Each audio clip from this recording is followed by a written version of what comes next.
Does it exist anywhere in our cosmos? In physical reality? If two things that are binary opposites, or not binary opposite, but they're mutually exclusive today, I can't see that happening. So what are the scientific methods are you using to say no, it doesn't exist? Because it wouldn't be a scientific thing, it would be an understanding. If you've got two things that are binary opposites, you can't have an open and closed door, for instance. I'm asking you to use the scientific method, because we can answer this question. That's not a scientific question. Ah, very good. So is science able to answer that question?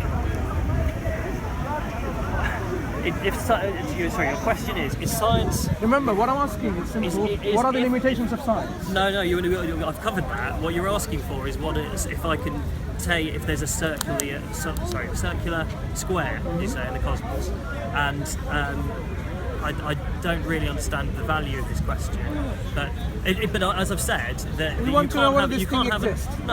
can't have an open and closed door. They're binary opposites. So this is what you're saying. If you've got a circular and a square, then to me they're mutually exclusive things. Yeah, but you're not using the scientific method to discredit this. You're using. The question is now. Remember when I asked you? Yeah. I began by saying, what are the limitations of science? The problem that we see today, modern day. People often rely on science too much. They think science can answer every single question in every avenue and every sphere of knowledge. Why do you think knowledge.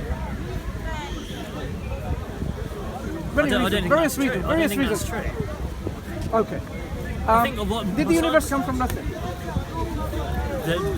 I don't know much about cosmology or any of that stuff. What did the scientists say? Like Professor Lawrence Krauss? From my understanding, that they talk about the process of matter and antimatter. And it's sorry, I don't know why we filmed it. But, why do we have a book called The Universe from Nothing? Lectures and conferences by Professor Lawrence Krauss, for example. Yeah. Very esteemed scholar. What is he trying to say? Ask the layperson. Yeah, the universe came from nothing. Because they've heard our scholar, Professor Lawrence Krauss, is saying the universe came from nothing. Sure. But is this a scientific conclusion? Obviously not, because he explains it in his book. Nothing is actually something. So the universe didn't come from. So he's using. I think you need to go into maybe be a bit specific about that, because the something and nothing, they refer to the term as antimatter, because there are the point that you're making is that there are gaps in science in relation to this cosmology. But the thought process is that we have to use the term antimatter because it's an understanding of people can't comprehend the idea that things have come from nothing. Right? So the term antimatter is to help them. And the matter antimatter. They don't talk about antimatter and matter in this case here. They talk about something else where there are fluctuations and so on, how things pop into existence.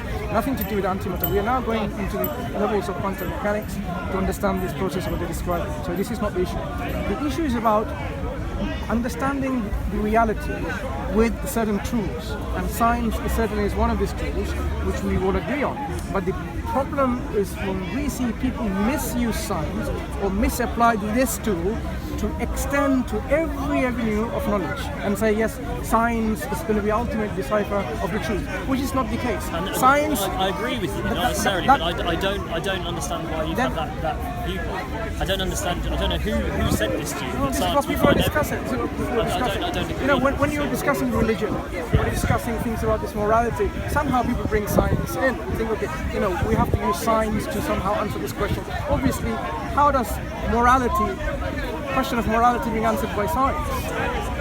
How does altruism, sense of beauty being answered by science? It's not necessarily science, but you can use the scientific. So you can use the scientific method by using control groups. You can test people, and you can see how that same scientific approach can be used in morality. Let me give you one example. Say a particular woman, for example, your wife.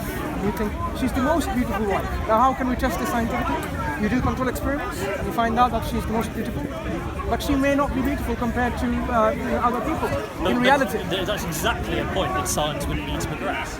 You just said something which is you said science wants to go into all avenues of life. Why would science ever want to work out if objectively your wife is more attractive than somebody else's? So now when we agreeing both then that okay, science has its limitations in its application. No, where I'm disagreeing with I do agree that it does have its limitations. What I'm disagreeing with you about is that you said that science wants to give an explanation for everything, and we've both come up with an example. Not science. People think. Lots of people. Well, then I would agree with you that to think that science will answer everything is naive. That's absolutely clear, and we agree on that, and I guess a very clear understanding. It's just but when it comes I to think mass... you and I differ is that to pose an alternative religious viewpoint, I don't think is a suitable response to that. I don't quite follow. Let's say we want to understand the reality, our universe, our cosmos. So there is a scientific view, and there are other views. That is something that I think science is right. So far, what do you think? Our universe was always there, or did it have a beginning? Do you know what? I don't know enough about cosmology, so okay, so we can't really talk about it. We're not going to talk about it, but if we were to continue with this, you would realize how the alternative explanation seems to be the most rational explanation. I don't agree with You're not agreeing, even though you don't know much about cosmology and No, because your theory is to say, because we don't know something in science, we use God or religion to not at all. Oh, sorry, but then I've misunderstood you. Not at all. I didn't say just because science has not got an explanation yet, and say, oh, God did it. You have to differentiate the people who are thinking critically and the people who are just being, blind faith believers, just making a statement. I am coming from the approach of critical thinking in any aspects, and you realize the Islamic tradition, as my brother early on mentioned Islamic tradition. In fact, the scientific methodology, if it wasn't developed by the Muslims, I'm wondering who did. Because the Muslims initially were the pioneers to develop the scientific methodology, and then that came to the world and Europe. When it comes to the beginning of our universe, or where it came about and so on, which unfortunately we can't talk about any further, I would say definitely, if we were to discuss this, maybe in the future we will see that the discussion does proceed, the alternative explanation, but the scientific explanation is more rational and makes more sense. And this is what I tend to do here in Speaker's Corner, and a lot of people discuss this. Because the scientific view is coming to a halt by saying, I don't know, and therefore they don't want to continue any further, as if like there is no other explanation. No, and this is where the difference is. Science will always look, in this case, for more answers. So it's never content and it's never stationary. The issue that I have with religious viewpoints is that it will stop. It says we've learned enough now, we know enough, we learn from our books, we know everything there, and I don't think that's true. I think. Let's find an example in Islam. I'm a Muslim, so I believe in the Quran being a revelation, a guidance from the Creator. What have you found within it that you actually have problems with it intellectually, that you say, okay, now that cannot be true? So then perhaps we can discuss this.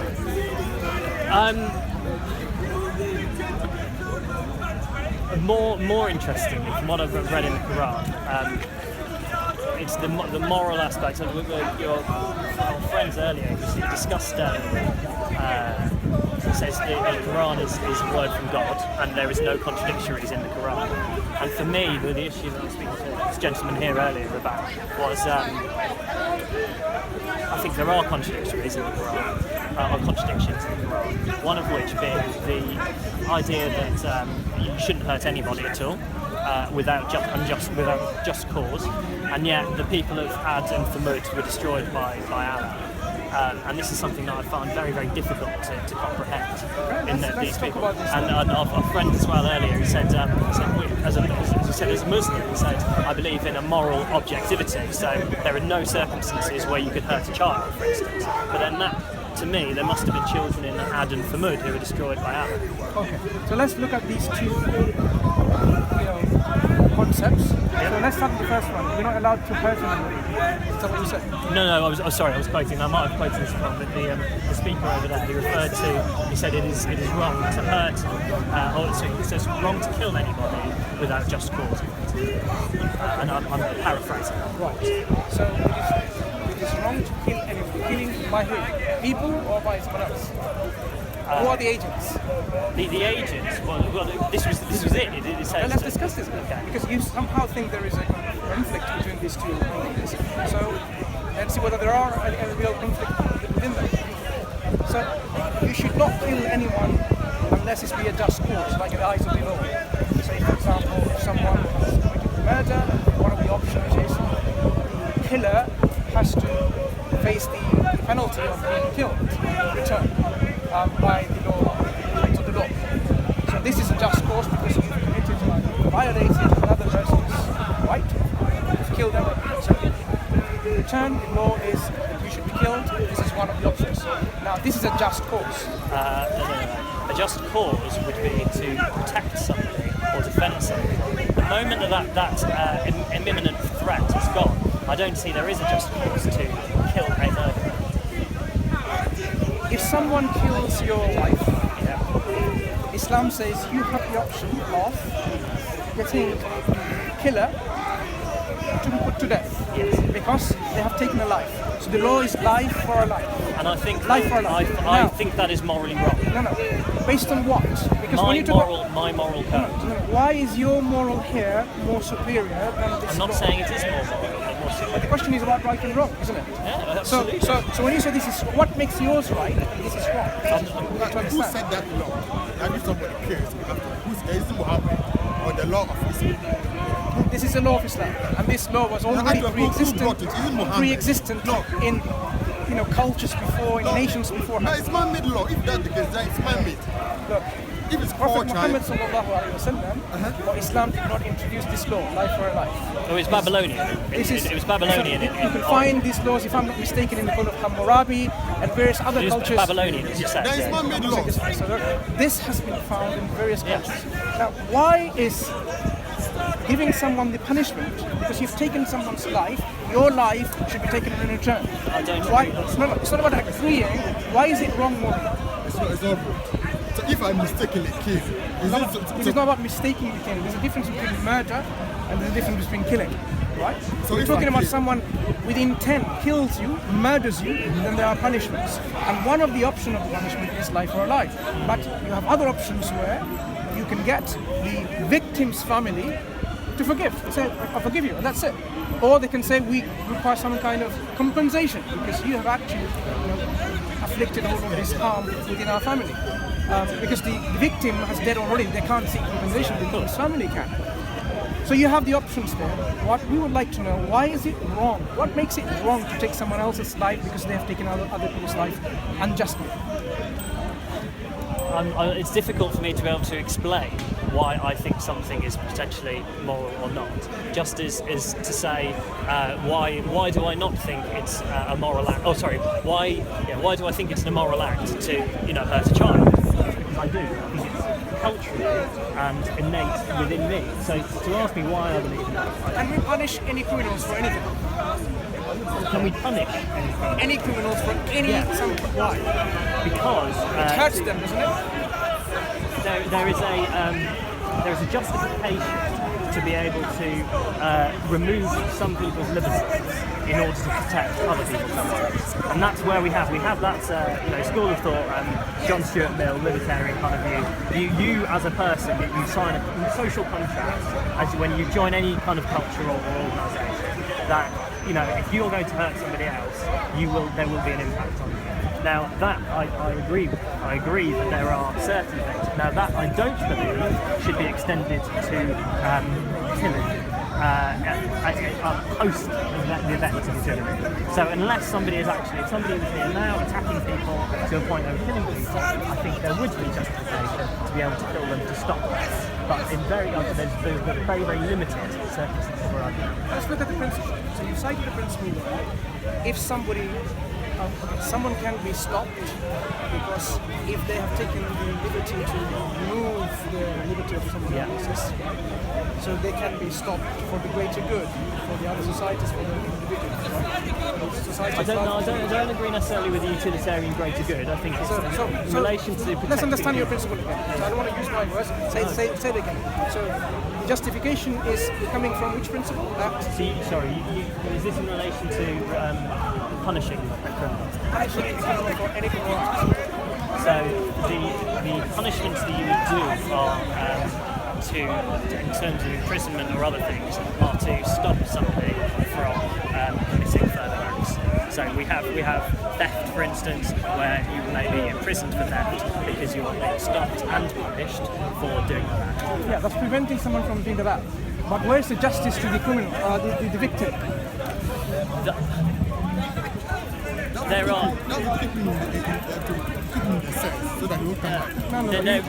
There is historicity. See, you're actually missing an element of what is crucial in this case. I believe that you have a criminal committing act of crime. Say it could be theft. What it means that someone's possession has been wrongly taken away from them. Yeah. So if there's a victim who has been harmed in some way, whether physically, financially, morally, whatever ways, right? Psychologically.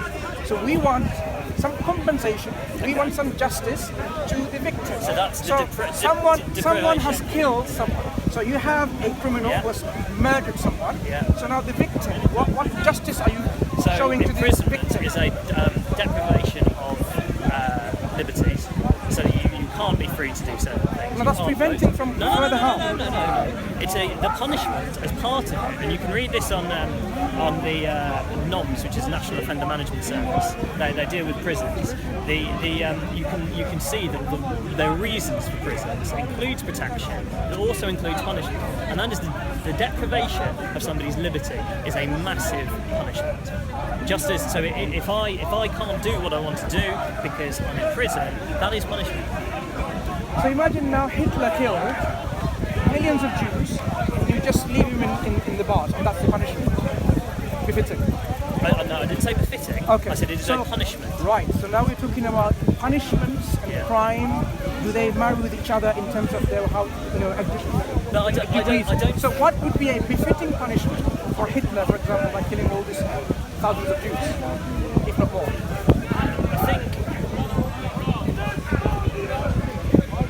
I think that you're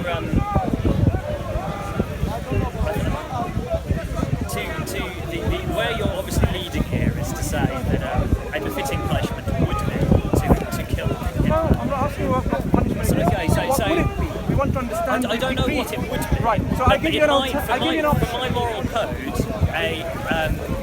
like we have with thousands of criminals who do horrendous acts, they are life imprisoned in this country, and there is no capital. So, like Hitler, for example, say he killed only Jewish people. Hitler's a very difficult case. No, we want to use the principle. Remember, the principle is what we are now questioning. But the principle is within a wider context, which is a different country, and it's the head of a country who's doing this. So it's a very, very removed situation. So what punishment should be befitting for Hitler, in your opinion, using this principle in its widest form?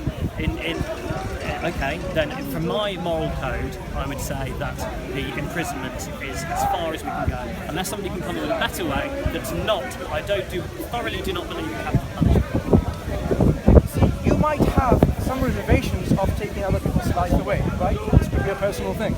But we are talking about the degree of the crime and the punishment associated with the nature and the degree of crime. I think it's a falsehood to think that the people who and this has actually been tested quite a lot, is the people who are the families of people who've been killed and murdered.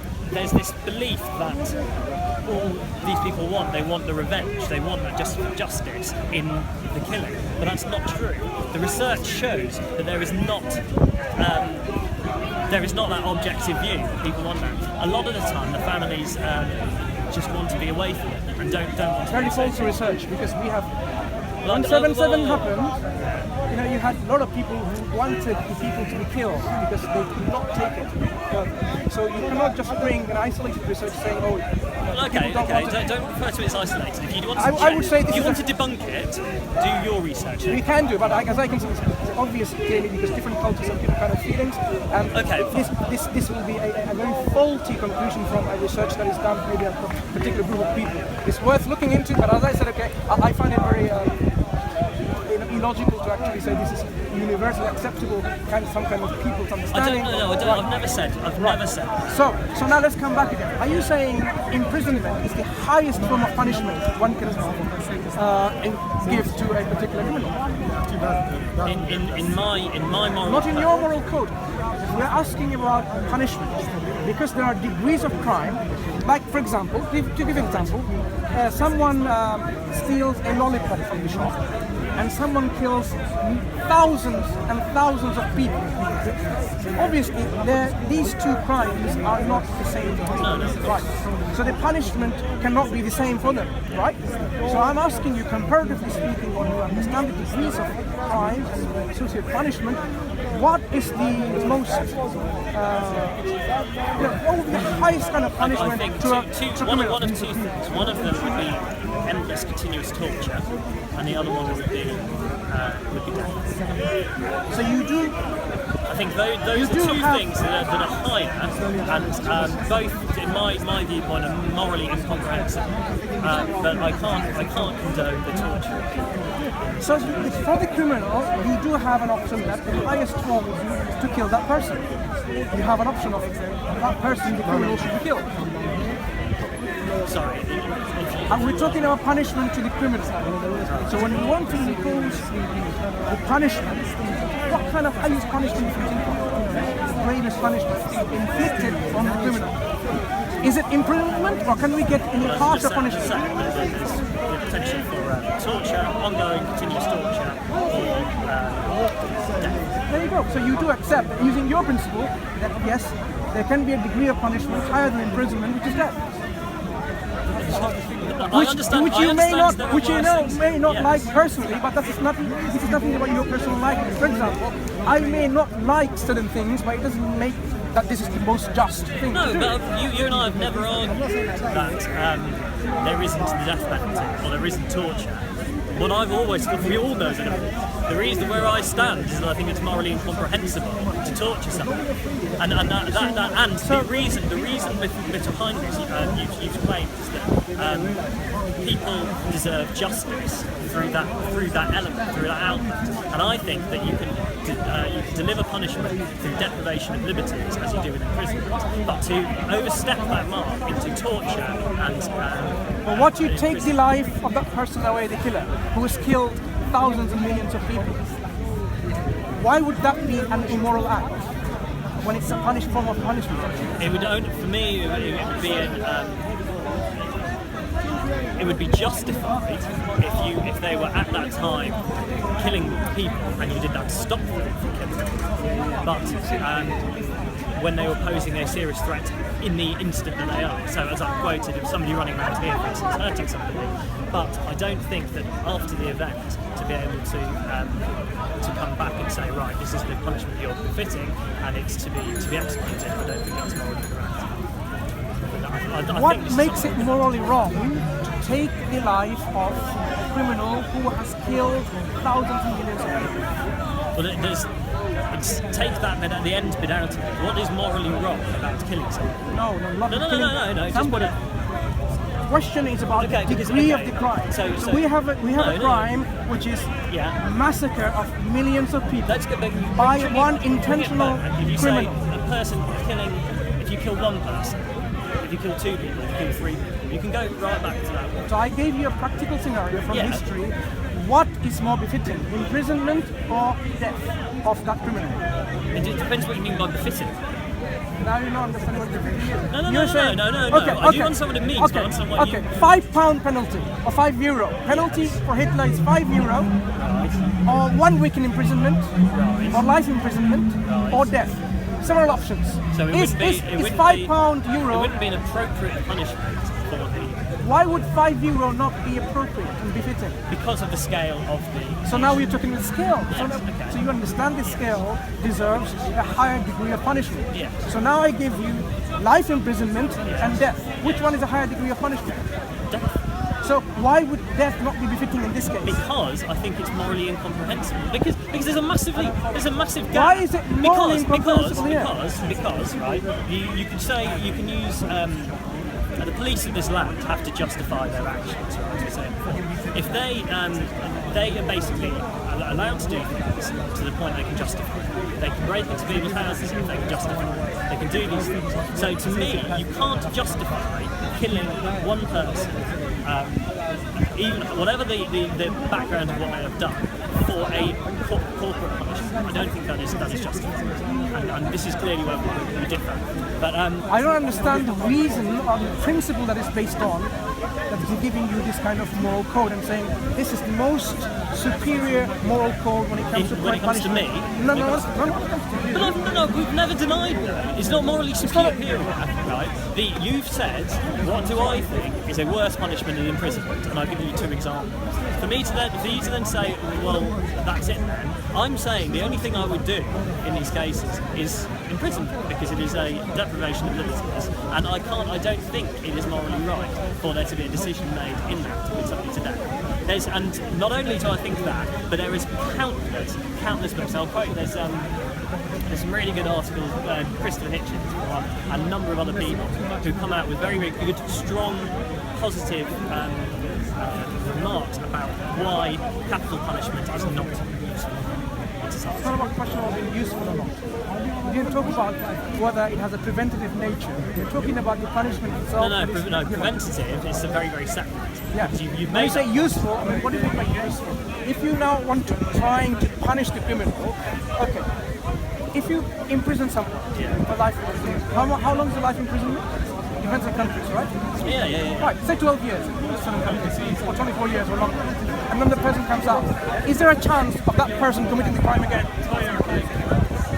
Now, if that person was killed, meaning the criminal was killed, is there a chance of that crime being committed again? So which is more useful? No, sorry, not that. Crime committed by that person. But if you have a life imprisonment, there are hundreds and thousands of criminals that won't ever come back out to the streets. But if you say life imprisonment is like certain there's actually life. Yeah. Life doesn't mean life imprisonment. No. But it is reviewed to a point where they test to see if they're still a danger, and if they're still a danger, they won't be released. Interesting question. Is it possible for that criminal to actually commit the same crime, kind of this crime? There you go. So, which is more useful than this case? Get this criminal killed, or leave it in imprisonment and then have the I don't think chance useful because you could review the statistics of the number of people who were killed in prison. I think it would be very, very, very. No, I think you made a very good point. I agree. Yeah. So in this case, what is better is not to leave someone in prison of this kind of. No, because that would be a flaw within the system itself to prevent. Flaw within the imprisonment system, the punishment system. The punishment is not severe enough. No. Are you saying that there are no more severe punishment than that? No, I was saying that it is a flaw within dealing with the way they hold the prisoners in a way that they will inflict harm on others, and that should not happen in a prison system.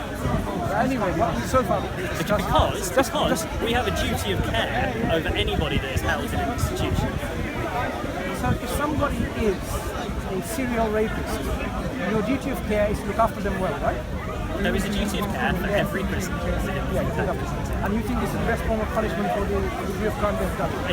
Protection for any offender is different from the punishment. They are being punished because they're having their liberty deprived. It's a very, very separate thing. Liberty deprived? Yes. In prison, do they get the luxury of, relaxing? Yes. Yeah. Sitting there idly without doing any work? Yeah. Getting the food without doing any work? You call that deprivation? Yes, massively. Because it's a deprivation of You know how much I have to wake up in the morning to go to work. In a prison, guess what? You don't have to wake up to go to work. they'll be in a high secure prison.